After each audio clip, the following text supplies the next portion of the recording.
Sabem o que está mandando na política, no mundo inteiro? O medo. Salve galera, eu sou o Maurício Ricardo, inscreva-se no meu canal, ative as notificações, dê seu like ou seu dislike, um comentário que ajuda todo mundo a crescer com certeza. Eu vou começar relembrando, eu já falei disso na semana passada, o discurso do Sacha Baron Cohen, o Borat. Ele disse que algo precisa ser feito para reequilibrar o jogo democrático na era das redes sociais, porque o futuro distópico dos filmes, aí são palavras minhas, já chegou. A tecnologia mudou a forma de fazer política. A legislação dificilmente vai conseguir acompanhar a velocidade dessas mudanças, porque os maiores cérebros, reais ou artificiais, dessa maravilha chamada internet estão por trás. E o público, afogado num mar de informações desconexas e desconfiado de tudo e de todos, perdeu o norte. A imprensa livre é demonizada e os políticos imploram: sigam minhas redes sociais, não ouçam o inimigo que quer destruir o país.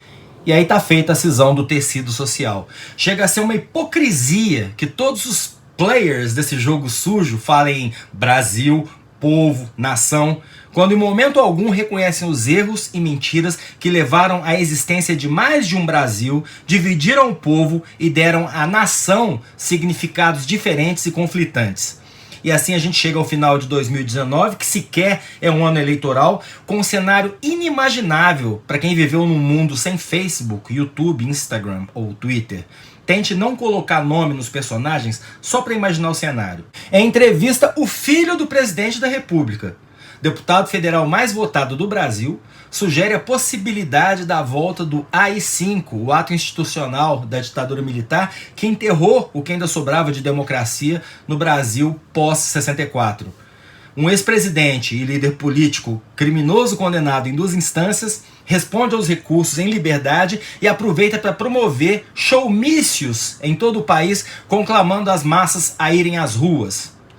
Existe uma certa comoção em torno da liberdade desse ex-presidente, porque, sendo ou não culpado pelos crimes, o juiz que o condenou claramente conduziu o processo de maneira a tirá-lo do pleito que elegeu o principal adversário. Para completar, passadas as eleições, abandonou o cargo concursado e vitalício de juiz para se tornar ministro do novo presidente. Os discursos do ex-presidente, aquele condenado e solto, começam a incomodar. Para quem não tem nada a perder, culpado em 2 processos e com mais 7 pela frente, ele relembra seus dias de glória e tenta se descolar da realidade de que o fim amargo do ciclo do seu partido no poder foi a maior recessão da história recente do país. O ministro da Economia, revelando medo de não conseguir continuar aprovando medidas impopulares contra a pressão das ruas, torna-se tal AI-5 como possível resposta diante de uma eventual radicalização dessas manifestações no Brasil. Enxergou o quadro com o mínimo de distanciamento? Eu sei que é difícil, mas vamos lá. Showmícios durante campanha são proibidos. O legislador percebeu que partidos com recursos para pagar cachês a grandes nomes da música e oferecer show gratuito, entrecortado por discursos eleitorais, teriam uma ferramenta preciosa para atrair público naqueles tempos pré-redes sociais, desequilibrando o jogo. A lei não impede, entretanto, que um grupo de músicos, do primeiro time ou não, acompanhe um ex-presidente em suas andanças pelo Brasil, não sendo ele candidato, aliás, nem podendo, e não estando o país no período de campanha. Essas manifestações são, portanto, legítimas.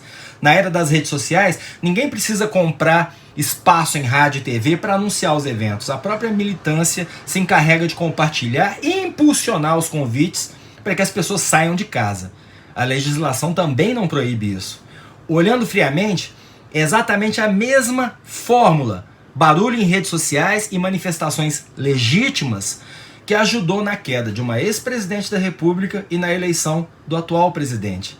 Entretanto, à medida em que o novo governo descobre as enormes dificuldades de se comandar um país continental e com gigantescos problemas sociais, o óbvio acontece: decepção por parte do público que acredita em messias salvadores. E rua se enchendo, em alguns lugares, para ouvir o ex-presidente sentenciado que, sem muito a perder e com inegável dom de oratória, promete soluções melhores e menos traumáticas para a parte do público que acredita em Messias Salvadores. Eu sei que você não conseguiu imaginar o quadro sem dar nome aos bois, mas tente. É a única maneira de você saber o que a metade do povo brasileiro, da qual você não faz parte, pensa.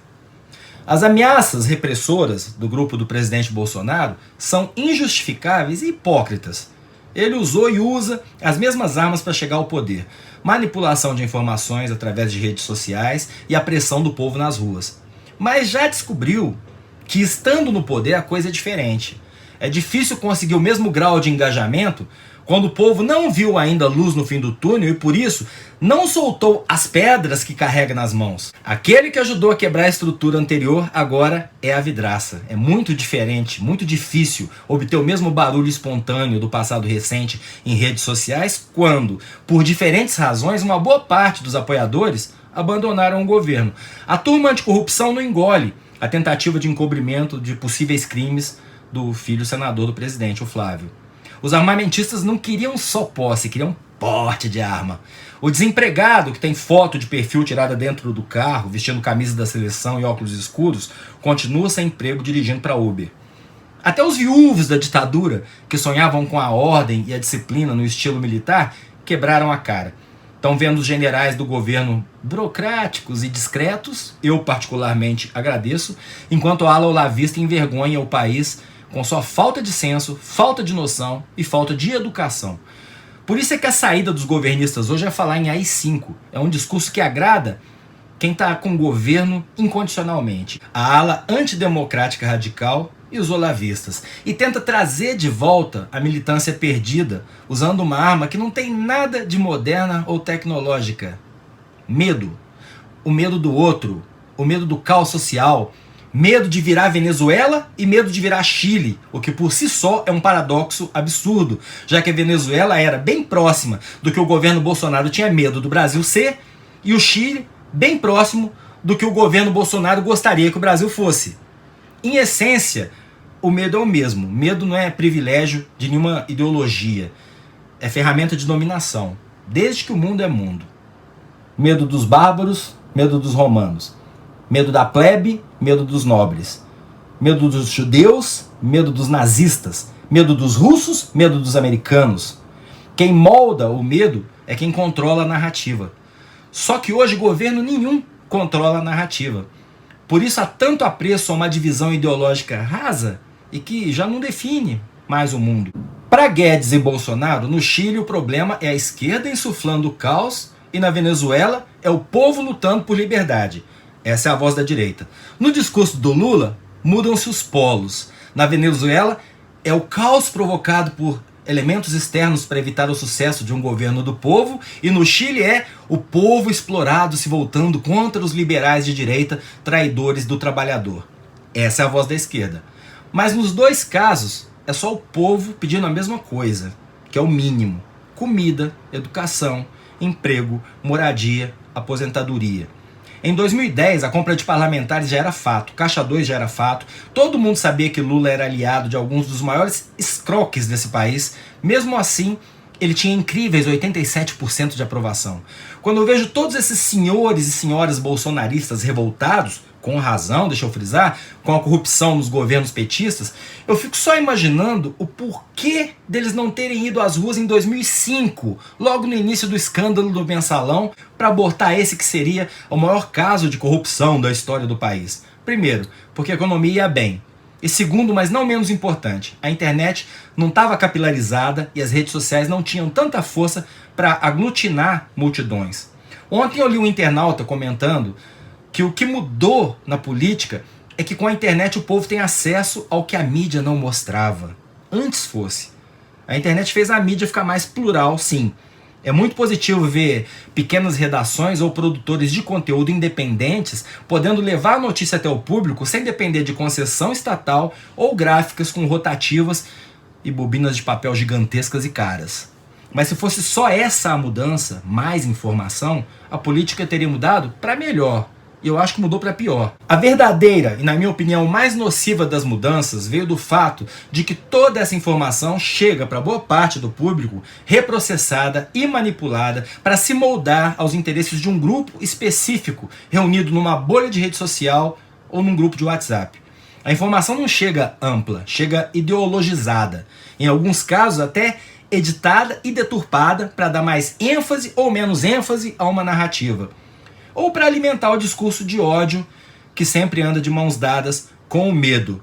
E aqui eu posso citar Mestre Yoda para os ateus de esquerda ou Santo Agostinho para os cristãos conservadores de direita. Yoda disse: medo leva à raiva, raiva leva ao ódio, ódio leva ao sofrimento. E a Santo Agostinho é atribuída a frase: a ira gera o ódio e do ódio nascem a dor e o medo. Pensando bem, ambos disseram a mesma coisa, ou seja, Yoda citou Santo Agostinho. Ah, Jorge Lucas, seu danadinho. Eu sou Maurício Ricardo, inscreva-se no meu canal, ative as notificações, dê seu like ou seu dislike, deixe seu comentário e veja mais na minha coluna no UOL que vai estar no post fixado.